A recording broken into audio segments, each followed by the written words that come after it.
എല്ലാവർക്കും നമസ്കാരം. കുറച്ച് ദിവസങ്ങളായി നമ്മൾ യൂണിവേഴ്സൽ ലോസിനെ കുറിച്ച് മാത്രമാണ് സംസാരിച്ചുകൊണ്ടിരിക്കുന്നത്. ഇന്ന് ഞാൻ വിശദമാക്കുന്നത് the law of causes and effect എന്നതിനെ കുറിച്ചാണ്. നിങ്ങളുടെ ഇപ്പോഴത്തെ ജീവിതം സന്തോഷകരമാകാം, അല്ലെങ്കിൽ ദുഃഖകരമാകാം. ഈ അനുഭവങ്ങൾ, അതായത് ഇപ്പോൾ അനുഭവിച്ചുകൊണ്ടിരിക്കുന്ന അവസ്ഥ എങ്ങനെയാണ് രൂപപ്പെട്ടതെന്ന് ചിന്തിച്ചിട്ടുണ്ടോ? ഇതിനെക്കുറിച്ച് അല്പം ഒന്ന് ചിന്തിച്ചാലോ? അതായത് ഏതൊരു കാരണത്തിനും ഒരു കാര്യമുണ്ട്. ഒരു കാരണമില്ലാതെ ഈ പ്രപഞ്ചത്തിൽ ഒന്നും രൂപം കൊള്ളുന്നില്ല, അല്ലെങ്കിൽ ഉണ്ടാകുന്നുമില്ല. എല്ലാ ഇഫക്ട്സിനും ഒരു കോസ് ഉണ്ട്. ഏതൊരു കോസിനും ഒരു ഇഫക്റ്റും ഉണ്ടാകുന്നുണ്ട്. അതായത് ഈ പ്രപഞ്ചത്തിൻ്റെ കാര്യകാരണ നിയമം അതിശക്തമാണ്. വ്യക്തിഗതമായും സാമൂഹികമായും പ്രാപഞ്ചികവുമായുള്ള ഫലങ്ങൾ ഈ നിയമത്തിൻ്റെ മാത്രം പ്രത്യേകതയാണ്. അതുകൊണ്ട് തന്നെ പ്രപഞ്ചം പ്രവർത്തിക്കുന്ന ശക്തമായ നിയമം തന്നെയാണ് കാര്യകാരണ നിയമം എന്ന് പറയാം.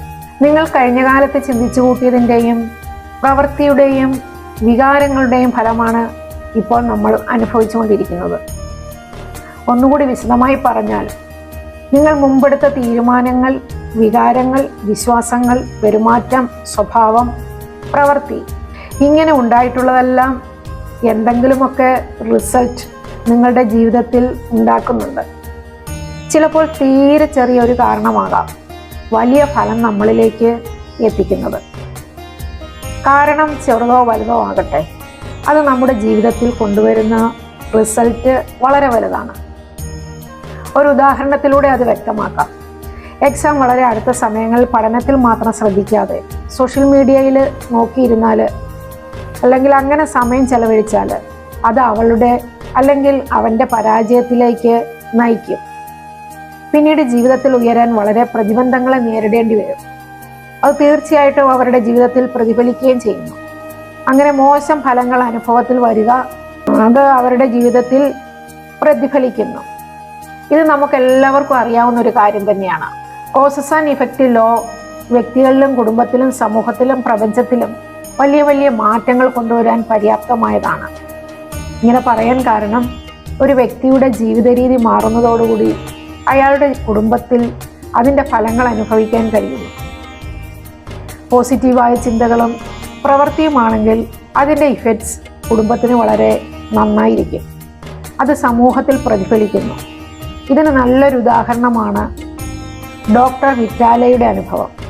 അദ്ദേഹം ജീവിതത്തിൽ മാറ്റം കൊണ്ടുവന്നപ്പോൾ മാനസിക പ്രശ്നങ്ങൾ അനുഭവിച്ചിരുന്ന ഒരു ഹോസ്പിറ്റലിലെ എല്ലാ രോഗികളിലേക്കും അതിൻ്റെ ഇഫക്റ്റ് ഉണ്ടായതായിട്ട് നമുക്ക് കാണാം.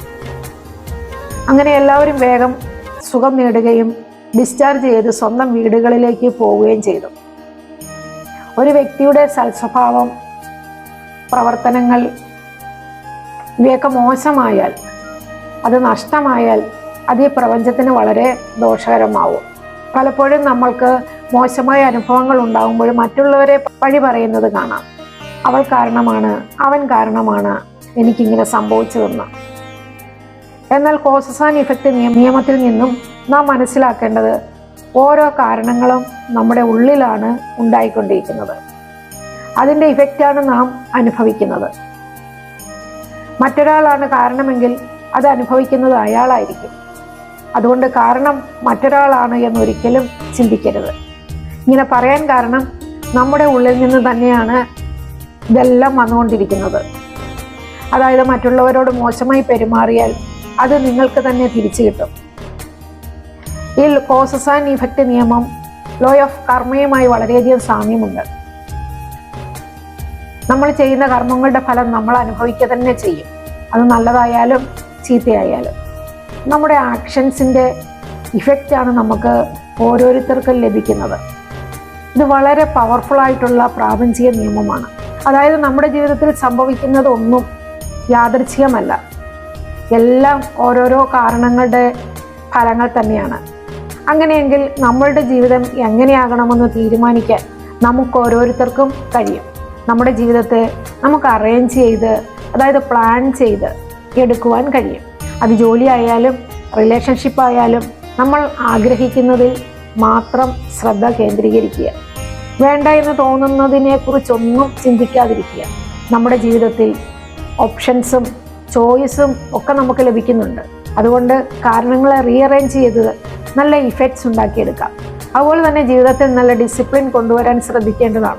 നമ്മുടെ ലക്ഷ്യത്തിന് വേണ്ടി എപ്പോഴും അധ്വാനിക്കുക. ഇനി ഏകാഗ്രത ലഭിക്കുന്നില്ലെങ്കിൽ എല്ലാ ദിവസവും ഒരു അരമണിക്കൂർ മെഡിറ്റേഷൻ ശീലമാക്കുക. അങ്ങനെ നമ്മൾ ആഗ്രഹിക്കുന്നതിനെ പ്രതീക്ഷിച്ചുകൊണ്ട് ചിന്തിക്കുകയും പ്രവർത്തിക്കുകയും ചെയ്യുക. നമ്മൾ എപ്പോഴും ഓർത്തിരിക്കേണ്ട ഒരു പ്രധാന കാരണം, സന്തോഷത്തിൻ്റെയും സന്താപത്തിൻ്റെയും കാരണങ്ങൾ നമ്മുടെ ഉള്ളിൽ നിന്ന് മാത്രമാണ് ഉണ്ടാകുന്നതെന്ന തിരിച്ചറിവ് നേടിയെടുക്കാൻ നമുക്ക് കഴിയണം. അങ്ങനെ നല്ലൊരു ജീവിതം നേടിയെടുക്കാൻ എല്ലാവർക്കും സാധിക്കട്ടെ എന്ന് ആശംസിച്ചുകൊണ്ട് നിർത്തുന്നു. നന്ദി, നമസ്കാരം.